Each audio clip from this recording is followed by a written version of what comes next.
오늘은 구속의 경륜 24번째 시간을 갖도록 하겠습니다.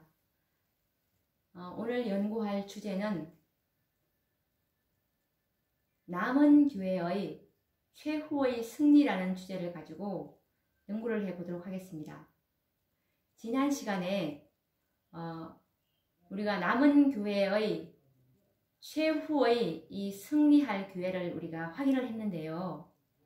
사도행적 590페이지에 선지자께서 거룩한 이상 가운데 하나님의 남은 교회의 최후의 승리를 이제 본 그 장면을 우리가 확인을 했습니다. 그래서 그들을 확인해 보니 이 요한계시록 14장 1절에 보라, 어린 양이 시온산에 섰고 또 그와 함께 14만 4천이 섰는데 그 이마에 어린 양의 이름과 그 아버지의 이름을 쓴 것이 있도다 라는 말씀에서 이 사단과의 싸움에서 승리한 남은 교회가 바로 14만 4천인들이었다는 것을 우리가 확인을 할 수가 있었습니다.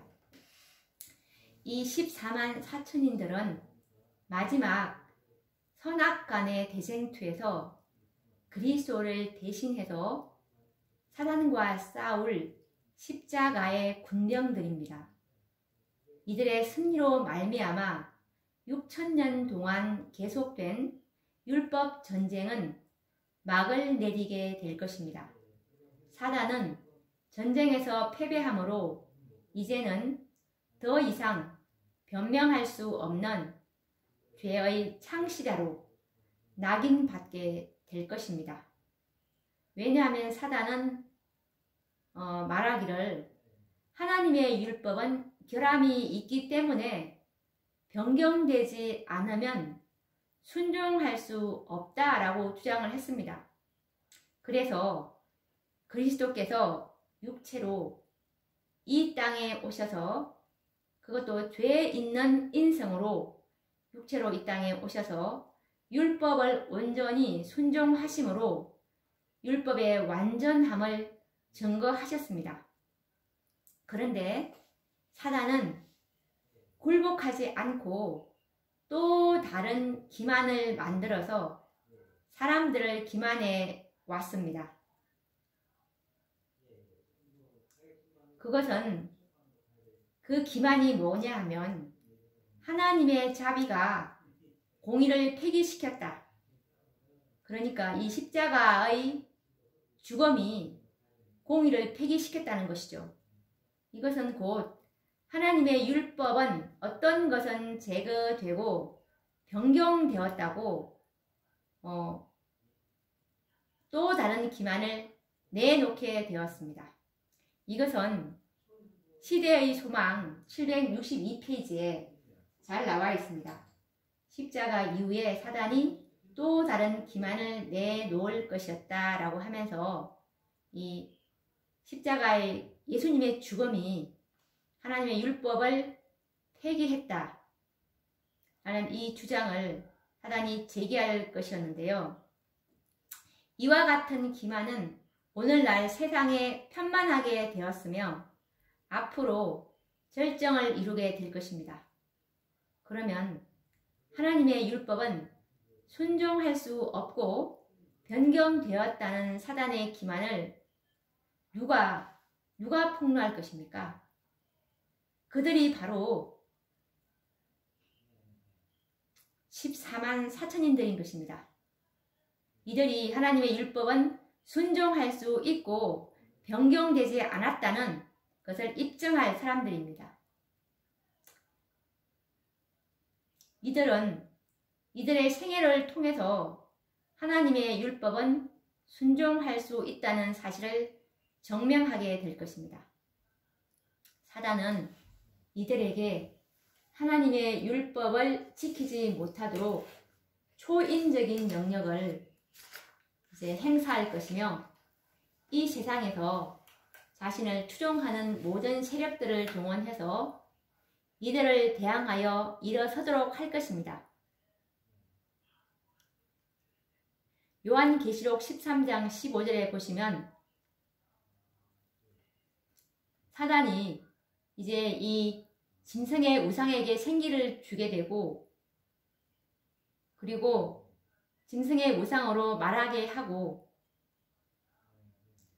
짐승의 우상에게 경배하지 아니하는 자는 맺히든지 다 죽이게 하더라 라고 이 사단이 저가 되는 이 새끼양 같은 두 뿔 가진 짐승, 이제 미국을 통해서 이런 일을 이제 시키게 될 것입니다. 이것이 계시록 13장 15절에 나와 있는데요. 저가 권세를 받아 그 짐승의 우상에게 생기를 주어 그 짐승의 우상으로 말하게 하고 또 짐승의 우상에게 경배하지 아니하는 자는 맺히든지 다 죽이게 하더라 라는 말씀입니다. 이때 14만 4천인들이 당하는 경험은 죽음 자체가 얼마나 축복임을 경험하게 될 것이고, 과거 역사상 어느 시대에도 경험할 수 없었던 혹독한 시험이 될 것을 성경은 말하고 있습니다. 차라리 죽는 것이 축복임을 경험할 정도로, 축복이다라고 생각할 정도로 정말 이때의 경험은 정말 너무나 혹독한 시험이 될 것을 예레미야 30장 5절과 7절은 증거하고 있는데요.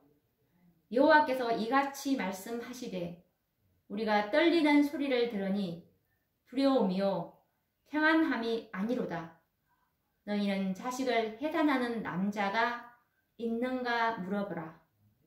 남자마다 해산하는 여인같이 손으로 각기 허리를 짚고 그 얼굴빛이 창백하여 보임은 어찌미뇨. 슬프다 그날이여 비할 데 없이 크니 이는 야곱의 환난의 때가 되미로다 라는 말씀입니다. 범죄 이후 최대의 고통은 여인이 아기를 낳을 때의 해산하는 고통을 대표적으로 말합니다.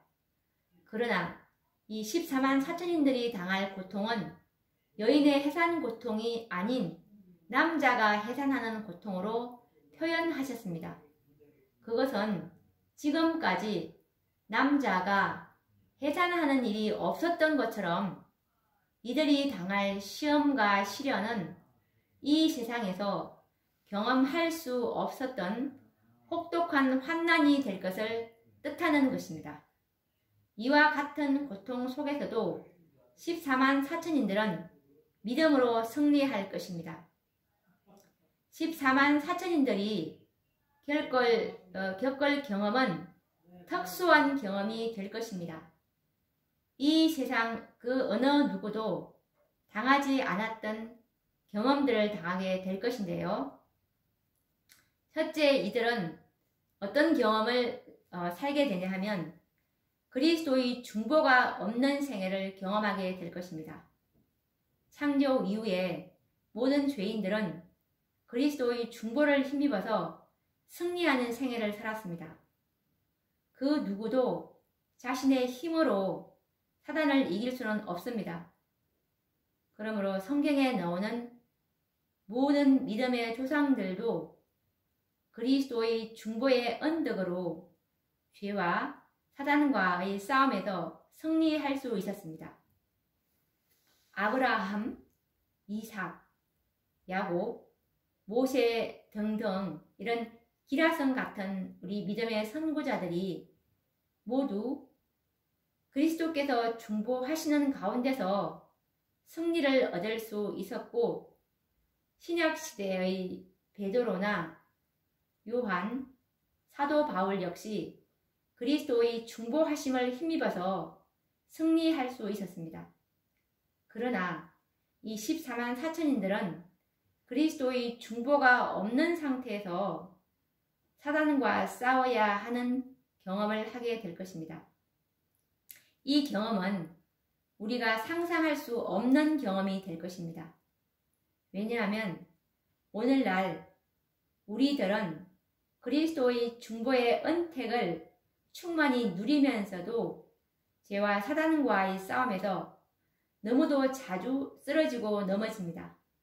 그런데 그리스도의 중보의 도움이 없이 믿음으로 사단과의 투쟁에서 승리한다는 것은 이해할 수 없는 경험이 될 것입니다. 주의 종은 그리스도의 중보가 끝날 것을 증언을 통해서 말씀하고 계시는데요. 예수님의 중보가 언제 끝나는지 선지자께서 대쟁2, 각시대의 대쟁2 613페이지에 보시면 예수님께서 지성소에서 나오시면서 이제 예수님의 중보는 끝이 나고 모든 운명은, 영혼의 운명은 이제 결정되겠죠. 각 사람의 영혼의 운명은 이제 그들의 품성이 이제 더 이상 아무도 그들을 위해서 정결케 해 주실 수 있는 이 중보자가 이제 없어지기 때문에 이 지구상에 있는 모든 영혼들의 운명은 이때 이제 결정이 나는 것입니다. 그럼 예수님께서 언제 지성소에 나오시는지 한번 확인을 해 보도록 하겠습니다. 셋째 천사의 기별이 맞춰지면 세상의 죄인들을 위한 자비의 탄원은 더 이상 없다. 하나님의 백성들은 그들의 사업을 다 이루었다. 그들은 유쾌하게 되는 날이 주 앞으로부터 이르는 늦은 비를 받았으므로 그들 앞에 있는 시련의 때를 위하여 준비를 갖추었다. 천사들은 하늘에서 분주히 왕래하고 있다. 지상에서 돌아온 한 천사는 그의 일이 마쳐진 것을 보고한다. 마지막 시험이 이미 세상에 주어졌고 하나님의 계명에 충성한 것이 입증된 사람들은 모두 살아계신 하나님의 인을 받았다 라고 말씀하고 계십니다. 여기서 보시면 셋째 천사의 기별이 맞춰지면 이제 더 이상 이제 중보자는 없다라고 말씀하시는데, 이 셋째 천사가 이 자기의 사명인 인치는 사명을 마치고 돌아와서 이제 보고를 하니까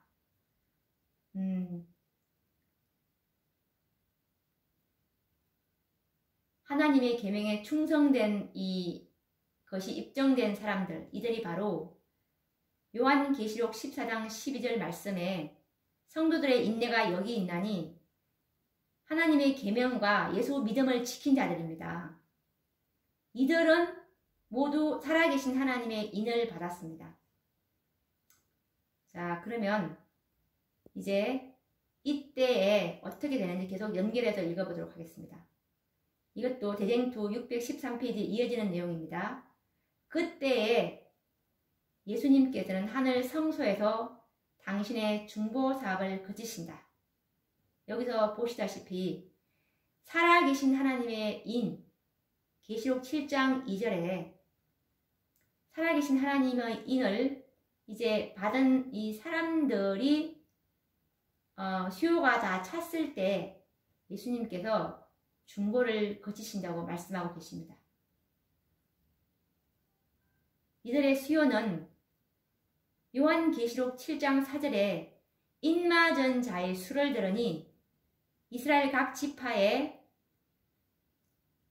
나온 14만 4천인이라는 이 말씀에서도 우리가 확인을 했다시피 이 14만 4천의 수요가 다 채워지면 예수님께서는 하늘 성소에서 중보 사업을 그치신다는 것입니다. 계속 이 각시대의 대쟁2 613페이지 말씀을 계속 읽어보도록 하겠습니다.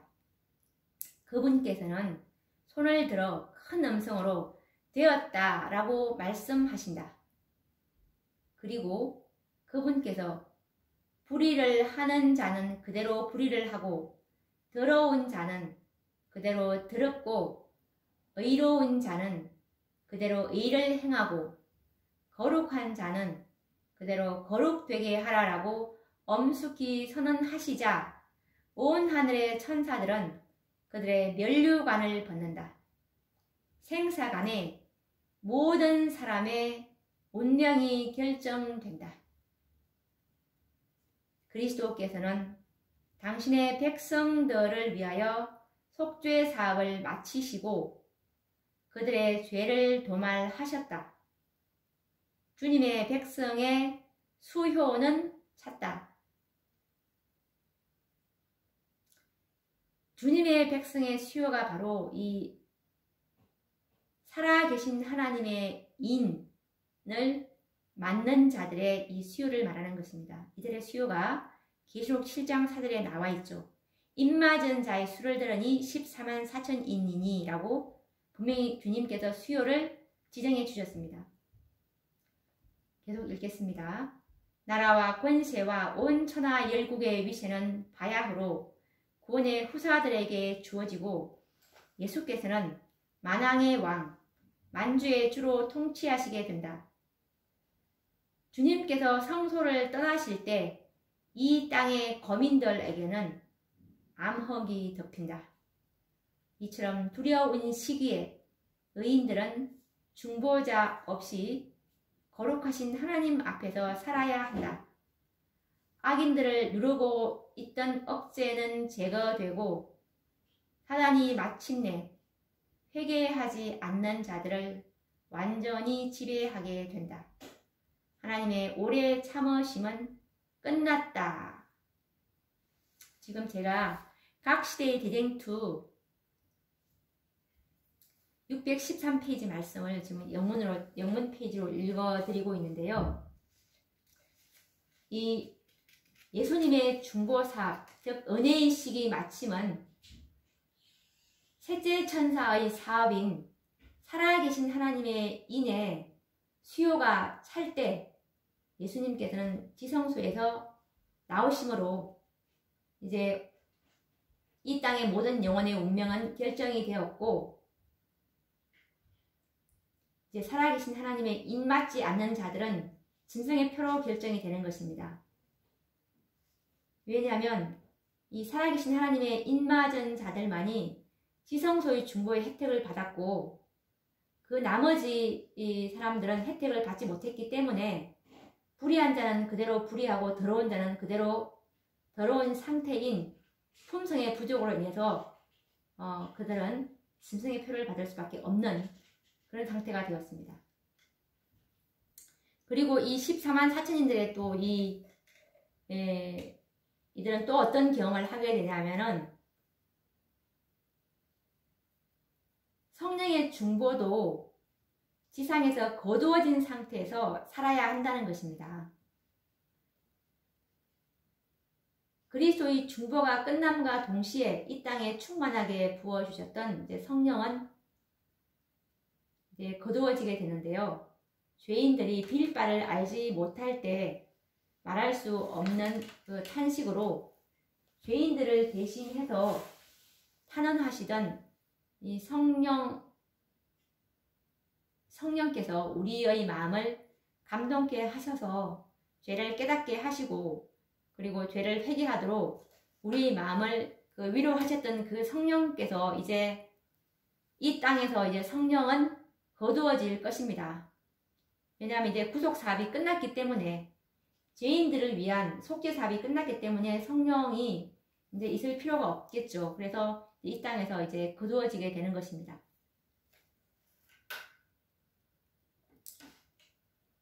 이 요한복음 16장 8절 말씀처럼 의에 대하여, 죄에 대하여, 심판에 대해서 세상을 책망하시던 그 성령, 그리고 우리를 진리로 인도하시고 장래의 일을 알게 하시던 그 성령이 계시지 않는 상황을 한번 생각해 보십시오. 그런 상황에서 14만 4천인들은 사단과 대결하게 될 것인데요. 참으로 이들의 경험은 필설로 묘사할 수가 없는 경험이 될 것입니다. 그러면 왜 이와 같은 혹독한 시련을 하나님께서는 이 14만 4천인들에게 허락하시는 것일까요? 그 이유를 아는 것은 매우 중요하고, 그리고 그분의 무한하신 지혜로서 계획하신 놀라운 특권임을 깨달음으로 인해서 위로를 받게 될 것입니다. 14만 4천인들은 하나님의 율법에는 결함이 없고 순종할 수 있다는 사실을 그들의 생애를 통해서 보여줄 사람들입니다. 물론 오늘날도 에녹과 같이 완전한 순종의 생애를 사는 사람들이 있고, 또 과거에도 있었습니다. 그러나 그들은 모두 그리스도의 중보와 성령의 도움을 힘입어서 그와 같은 완전한 생애를 살 수가 있었습니다. 그런데 사단은 그와 같은 상황에서의 승리는 인정하지 않겠다는 것입니다. 왜냐하면 그들에게 그리스도의 중보와 성령의 도우심이 없었다면 그들을 시험에서 넘어뜨릴 수 있었다고 사단은 주장할 것이기 때문입니다. 성경에 보면은 그와 유사한 역사를 기록하고 있는데요. 이 욥기 2장 1절을 그 이하를 읽어보시면 사단이 하나님 앞에서 욥을 참소하는 장면을 읽을 수가 있는데, 하나님께서는 사단에게 욥을 칭찬을 하셨습니다. 욥기서 2장 3절에 보시면 여호와께서 사단에게 이르시되 내가 내 종 욥을 유의하여 보았느냐? 그와 같이 순전하고 정직하여 하나님을 경외하며 악에서 떠난 자가 세상에 없느니라 라고 말씀하고 있습니다. 그때에 사단이 무엇이라고 말했냐 하면, 하나님의 말씀을 이 사단은 인정하지 않겠다는 것입니다. 왜냐하면 욥이 정직하고 의롭게 사는 것은 사실이지만 그것은 다 이유가 있어서 그렇다는 것입니다. 그 이유가 뭐냐면 하나님께서 욥에게 복을 주시고 도와주시기 때문에 욥이 하나님을 경외한다는 것이었습니다. 그래서 하나님께서는 사단에게 욥을 시험하도록 허락을 하셨습니다. 욥기서 2장 6절에 보시면 여호와께서 사단에게 이르시되 내가 그를 내 손에 붙이노라 오직 그의 생명은 해하지 말지니라 라고 말씀하셨습니다. 그러므로 욥은 까닭 모를 혹독한 시험을 당할 수밖에 없었습니다. 그와 같이 이 14만 4천인들도 이미 이들은 하나님을 섬기며 세천사의 기별로 온전한 생애를 살고 있지만 사단은 이와 같은 사실을 인정하지 않는 것입니다. 그들에게 그리스도의 중보와 성령의 도움이 없다면 그들의 완전한 생애는 불가능한 일이라고 사단은 참소할 것이며, 만약에 그리스도와 성령의 중보가 없는 환경이라면 능히 그들을 유혹하여 넘어뜨릴 수 있다고 그는 주장할 것입니다. 그래서 하나님께서는 이 남은 무리들을 위해서 마지막 라오디게아 교회에게 참된 증인의 권면인 1888년 존스와 와그너가 가지고 왔던 그 기별을 보내주신 것입니다. 이 기별에 의해서 셋째 천사들로 상징되는 남은 무리들에게 전신갑주를 입히시게 하신 것입니다. 그 후에 그리스도의 중보와 성령을 이 땅으로부터 거두어 들이시는 것입니다. 이제 사단은 자신의 모든 지혜와 능력을 모두 행사해서 그리스도의 중보와 성령의 역사 또한 거두어져서 홀로 서 있는 남은 무리들을 공격하게 될 것입니다. 이와 같이 사단의 공격과 분노를 하나님의 백성들에게 최종적으로 쏟아붓는 상황을 두고 성경은 야곱의 환란이라고 일컫습니다.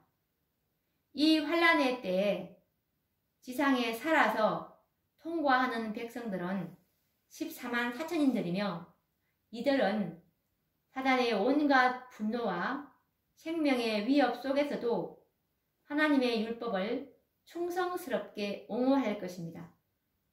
그리하여 이들은 율법에 대한 오랜 대쟁투의 최종적인 승리자요 증인들로서 살아남게 될 것입니다. 사단은 이들을 유혹할 수 없었고 넘어뜨릴 수 없었습니다. 그러므로 하나님은 이들의 승리로 말미암아 6천년 동안 사단으로부터 공격받았던 하나님의 품성의 사본이요 또한 그분의 뜻의 계시였던 율법, 그 율법은 결함이 없고 온전히 순종할 수 있다는 완전한 증거를 갖게 되실 것입니다. 이제 사단은 더 이상 변명할 수가 없게 될 것입니다. 사단은 죄악의 창시자임이 온 우주와 모든 거민들에게 폭로되는 것입니다. 그러므로 구속의 경륜에는 인류를 구원하는 그 이상의 높은 뜻이 있었다는 말입니다.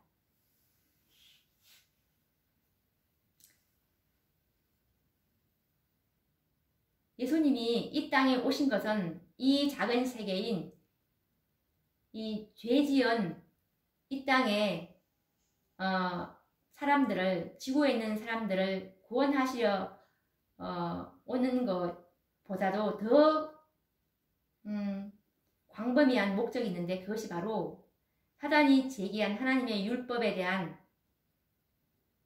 곧 하나님의 품성에 대한 이것을 온 우주에 증거하기 위해서, 입증하기 위해서 하나님의 율법을 옹호하기 위해서 이 땅에 내려오신 것입니다. 하나님의 율법은 지킬 수 있고 변경되지 않았고 결함이 없다는 것을 증거하기 위해서 이 땅에 오신 것이죠. 정말 이 얼마나 이 멋진 승리입니까? 그러므로 승리자들이 하늘에서 영원토록 그리스도와 함께 왕권을 누리는 것은 당연하지 않겠습니까?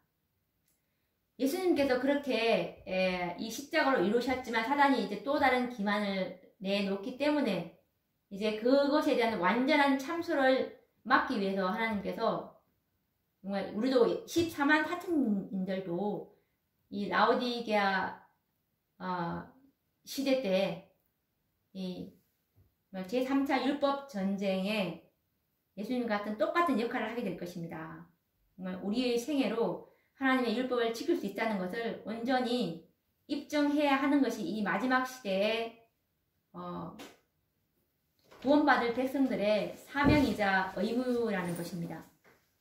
그래서 참으로 이 무한히 지혜로우신 하나님의 지혜로 죄와 죄의 창시자를 영원히 도말하실 수가 있게 되었습니다. 누가 여기에서 이의를 제기할 것이고 사단을 동정할 수가 있겠습니까? 하나님은 악을 정복하는 데 있어서 폭력을 사용하시지 않으셨으며 오직 사랑으로만 악을 완전하게 정복하셨습니다. 그래서 이 6천년간이라는 긴 시간을 통해서 하나님께서는 당신의 율법과 사단의 원칙을 대조해서 이렇게 사단의 기만을 온전히 폭로하게 하실 것이었습니다. 그분의 정부는 결코 무력으로 제압하는 것이 아니기 때문에 하나님께서는 이렇게 오랫동안 참아오셨던 것입니다. 그래서 이 마지막 시대에 14만 4천인들이 그것을 온전히 증거하게 될 것이므로 이제 당신의 율법이 온 우주 거민들 앞에서 이제 옹호가 되고 확립이 될 것입니다. 이것에 관련된 말씀은 시대의 소망 764페이지에 있는데요. 그러나 대쟁투가 끝나게 될 때에는 그렇지 않을 것이다. 그때에는 구속의 경륜이 완성되며 하나님의 성품은 창조함을 받은 모든 지적 존재자들에게 드러나게 될 것이다. 하나님의 율법의 교훈은 완전하고 영원 불변하다는 것이 알려질 것이다. 그때 죄는 그의 본성을 드러내고 사단은 그의 성격을 드러내게 될 것이다. 그때에 죄가 근절됨으로 인해서 당신의 뜻을 행하기를 즐거워하고 저희 마음속에 당신의 율법이 있는 우주의 거민들 앞에서 하나님의 사랑이 옹호되고 그분의 영광이 확립될 것이다 라는 말씀입니다. 오늘도 우리가 이